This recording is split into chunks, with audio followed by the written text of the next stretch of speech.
អូខេបាទសួស្តីអ្នកនរគ្នាជួបជាមួយនឹងខ្ញុំបាទហេនៅក្នុងវីដេអូនេះគឺខ្ញុំបាទនឹងមកបរៀនអំពីរបៀប trade នៅក្នុង Binance Future ថាតើយើងអាច trade future ដោយវិធីណាខ្លះហើយធ្វើម៉េចអាច trade បាទតោះទៅវីដេអូទាំងអស់គ្នាបាទអ្នកនរគ្នាមុននឹងយើងទៅ trade ពី future យើងគួរដឹងថាការ trade future គឺជាអ្វីបាទអ្នកទាំងអស់គ្នាការ trade future គឺការទិញលក់ដែលអ្នកទាំងអស់គ្នាអត់បានធ្វើការ hold ឬក៏កាន់កាប់នៅ digital asset ណាមួយទេ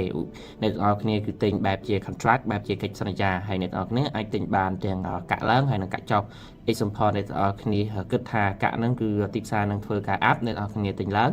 ឬក៏អ្នកទាំងអស់គ្នាគិតថាទីផ្សារចុះអ្នកទាំងអស់គ្នាទិញចុះគឺអ្នកទាំងអស់គ្នាអាចទិញបានទាំងពីផ្លូវ both movement បាទតែបើសិនបើអ្នកទាំងអស់គ្នា trade ផ្សេងពី future ឧទាហរណ៍អ្នកទាំងអស់គ្នា trade នៅក្នុង spot គឺយើងទិញនៅពេលដែលកាក់ឡើងយើងចំណេញតែកាក់ចុះយើងខាតតែ future អត់ទេយើងអាចទទួលបានផលចំណេញទាំងពីរគឺអ្នកទាំងគ្នាទិញឡើងក៏ចំណេញកាក់ចុះអ្នកទាំងគ្នាដឹងទៅចុះអ្នកទាំងគ្នាទិញចុះក៏អ្នកទាំងអស់គ្នាចំណេញដែរគាត់នៅវាគឺជា high risk និង high return បាទបញ្ជាក់ណានៅក្នុងការ trade up future គឺអ្នកទាំងអស់គ្នាអត់បានកាន់កាប់នៅទ្រព្យសម្បត្តិ digital ទេអ្នកទាំងគ្នាគ្រាន់តែអ្នកទាំងគ្នាទិញនៅកិច្ចសន្យាតែប៉ុណ្ណោះបាទដើម្បី trade up future បានជំហានដំបូងសម្រាប់គ្នាយើងទាំងអស់គ្នាដែលថ្មីណាអ្នកទាំងគ្នាអត់ទាន់មាន account អ្នកទាំងគ្នាគួរតែធ្វើការ sign up account ជាមុនសិនរបៀប sign up អ្នកទាំងគ្នាគ្រាន់តែធ្វើការចុច link របស់ខ្ញុំបាទនេះទៅអ្នកទាំងគ្នាបន្ទាប់ពីអ្នកទាំងគ្នាចុច link ហើយអ្នកទាំងគ្នាឃើញនៅរូបភាពបែបនេះអ្នកទាំងគ្នាគ្រាន់តែធ្វើការពេញនៅ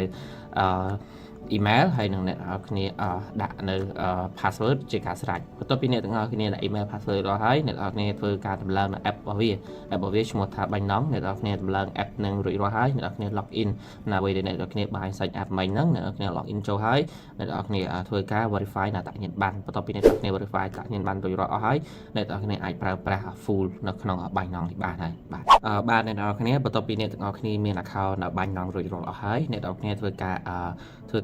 បើកនៅ app application របស់អ្នកទាំងអស់គ្នាគឺ Binance អ្នកទាំងគ្នាធ្វើការបើក app ហ្នឹងទៅបាទបន្ទាប់ពីអ្នកទាំងអស់គ្នាបើក app រួចរាល់ហើយអ្នកទាំងគ្នាចូលមកកាន់ wallet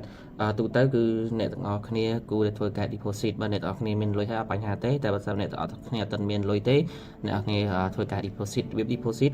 វាមាន deposit តាម freelancer deposit តាម visa card ហើយនឹង deposit តាមរយៈ P2P peer to peer អ្នកទាំងគ្នា partner to partner តែនៅក្នុងស្រុកយើងនេះពេញនិយមគឺយើងធ្វើ P2P បាទដើម្បី P2P បានអ្នកទាំងគ្នាចុចមកកាន់ពាក្យ wallet មកអ្នកទាំងគ្នាឃើញពាក្យថា funding នៅខាងលើណាអ្នកទាំងគ្នាចុចពាក្យថា funding មកអ្នកទាំងគ្នាឃើញពាក្យថា P2P នៅខាងឆ្វេងដៃបងអស់អ្នកទាំងគ្នាចុច P2P ទូទៅបើ P2P នៅខាងលើអ្នកទាំងគ្នាបើទៅចេញ P2P ទេវាអាចចេញពាក្យ impress បែបនេះណាអ្នកទាំងគ្នាឃើញទេអញ្ចឹងអ្នកទាំងគ្នាចុចកន្លែង impress ហ្នឹងមក express ហ្នឹងអ្នកទាំងគ្នាចូលពាក្យថា P2P បាទបន្ទាប់មកអ្នកទាំងគ្នា currency នៅខាងស្ដាំដៃរបស់អ្នកគ្នានៅក្រោម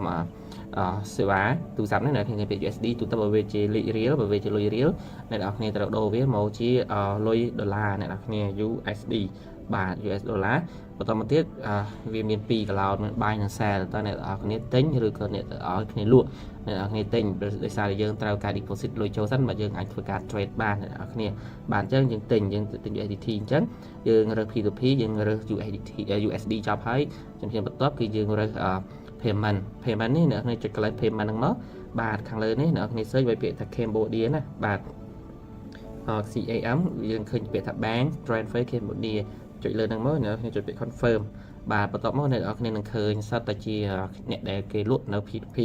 អ្នកគ្នារើសមកអ្នកគ្នាមើលពីណាដែល transaction ល្អអ្នកគ្នាមានពាក្យ trade ហើយនឹង percent អ្នកគ្នាដូចមួយនេះKHP 2P អ្នកគ្នាឃើញភាគរយរបស់គាត់មក 100% ទេអ្នកគ្នាហើយយើងមើលចំនួន trade របស់គាត់81 91% trade 900% អ្នកគ្នាមើលពីណាដែល trade ច្រើននេះដូច P2P crypto 01នេះគឺ trade លក់ដូរបាន900ឡើងហើយបាទអ្នកគ្នាមើលទៅហើយមើលពីណាដែល100%យើងទិញទៅហើយអ្នកគ្នាចុចបាយទៅpay លុយគេមុនណាបាន daily កាបញ្ជាក់អ្នកគ្នានៅក្នុង P2P នេះស្រួលទេអ្នកគ្នាគ្រប់ការងារទាំងអស់គឺបាញ់ណងនៅពីក្រោយបើសិនបើគេអត់ release កាក់ឲ្យអ្នកទាំងគ្នាទេខាង support របស់បាញ់ណងគេ release កាក់ឲ្យអ្នកទាំងគ្នាបាទអញ្ចឹងយើងអត់មានអីព្រួយបារម្ភរឿងថាយើងទិញឲ្យខ្លាចគេអត់បាញ់ឲ្យបញ្ហាទេដោយសារខាងបាញ់ណងគេអ្នក release កាក់ឲ្យអ្នកទាំងគ្នាបាទអញ្ចឹងអ្នកទាំងគ្នាគាត់ចុចបាយទៅអ្នកគ្នាធ្វើការ pay ទៅកាក់នឹងចូលមកកាន់ wallet របស់អ្នកទាំងគ្នាហើយបាទអ្នកទាំងគ្នាបន្ទាប់ពីអ្នកទាំងគ្នាធ្វើការ pay ហើយអ្នកទាំងគ្នានឹងឃើញបែបនេះឧទាហរណ៍ថាខ្ញុំបាទទិញ$45អញ្ចឹងវានឹងចេញនៅក្នុង funding ហ្នឹងគឺ$35អ្នកទាំងគ្នា 44.90 $44ហ្នឹង35បាទអញ្ចឹងយើងធ្វើការ transfer នៅលុយហ្នឹងចូលទៅកាន់ wallet future បាទយើងអាចធ្វើការ trade នៅ future បានអញ្ចឹងយើងគាត់នឹងចុចពាក្យ transfer ហ្នឹងទៅអ្នកនរគ្នាហើយ funding យើងចូលមកកាន់កន្លែងហ្នឹងយើងយកពាក្យថា USD M future បានអ្នកនរគ្នាចុចការ trade future វាមានអ្នកនរគ្នា trade ជា USDT USD ឬក៏អ្នកនរគ្នា trade ជា coin តែទៅយកសូវប្រើទេព្រោះ coin យើងពេញនិយមតែ USD អញ្ចឹងយើងចុចពាក្យ USD M future ណាអញ្ចឹងខ្ញុំដាក់លុយទៅទាំងអស់$34បាទអញ្ចឹងយើង confirm transfer មកបាទអូខេអញ្ចឹងយើងចូលមកកាន់ future អ្នកនរគ្នា future wallet នេះខាងលើបាទយើងចុច future មកយើងឃើញហើយអូខេនេះលុយយើងអ្នកនរគ្នាលុយយើងចូលបាន$35.28 អញ្ចឹងម្នេះយើងអាចធ្វើការ trade future បានហើយអញ្ចឹងអ្នកនរគ្នាលុយអ្នកនរគ្នាចូលក្នុង wallet future ហើយដើម្បី trade future គឺអ្នកនរគ្នាគ្រាន់តែចុះមកខាងក្រោមអ្នកនរគ្នាឃើញពាក្យថា home market trade future ហើយនិង wallet អញ្ចឹងកន្លែង future អ្នកនរគ្នាចុចកន្លែងពាក្យថា future នឹងមកអ្នកនរគ្នាបាទបន្ទាប់មក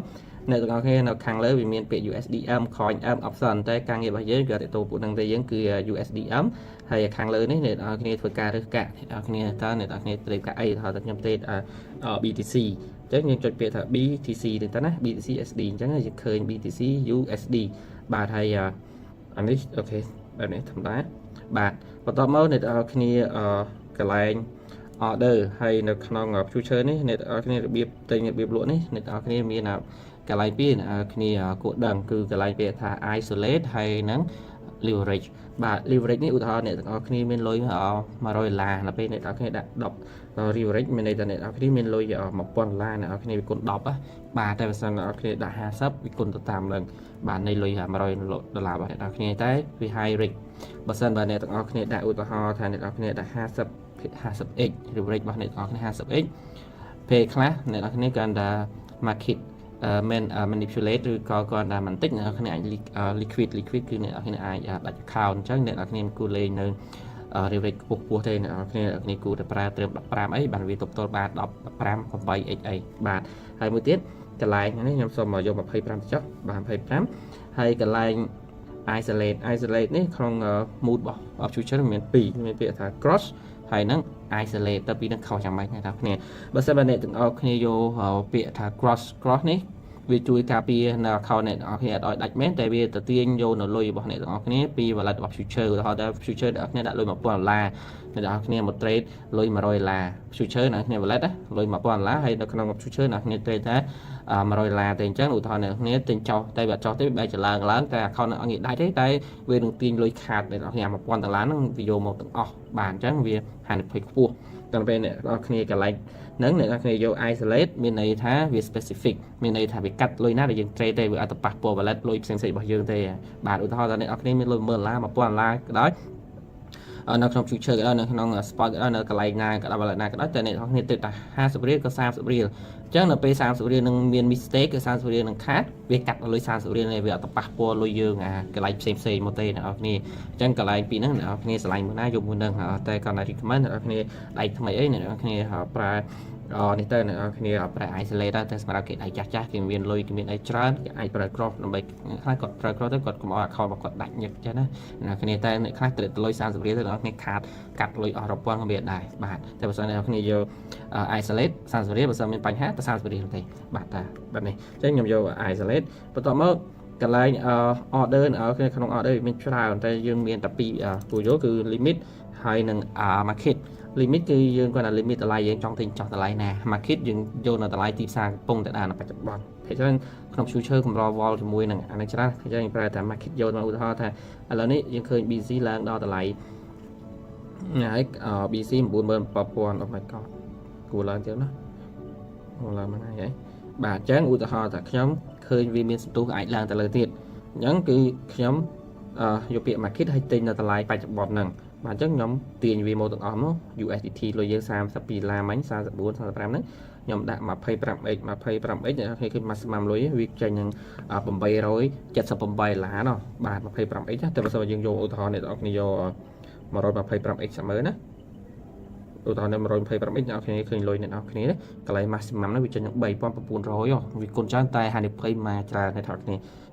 អត់គួរលេខច្រើនទេអញ្ចឹងឧទាហរណ៍ខ្ញុំដាក់ 50x វិញឧទាហរណ៍50x ពេល50x យើងចាំមើល 50x ចាំមើលលុយយើងវាចេញ1600បាទនៃលុយតែ35ទេអាហ្នឹងវា leverage វាគុតលុយយើងអ្នកនរគ្នាអញ្ចឹងខ្ញុំប្រើ20មិញ 25x បាទ 25x ចឹងខ្ញុំទាញមកលុយខ្ញុំ32ឡាយវាចេញតែ728ទេបានទេឧទាហរណ៍ខ្ញុំឃើញថាវាអាចឡើងអញ្ចឹងយើងទិញឡើងតទៀតចឹងយើងចុច buy long ទៅអូខេនេះ position របស់យើងអញ្ចឹងបើសិនបើកាក់នឹងឡើងឧទាហរណ៍ថាកាក់នឹងវាឡើងទៅកាន់10000មួយសែនដុល្លារវិញមួយសែនដុល្លារឧទាហរណ៍នេះរី10រយពាន់ម៉ឺនសែនយើងចំណេញបាន$19បាទតែបើសិនវាធ្លាក់មកកាន់95000រី10រយពាន់ម៉ឺន95000បាទអញ្ចឹងយើងខាតអស់$20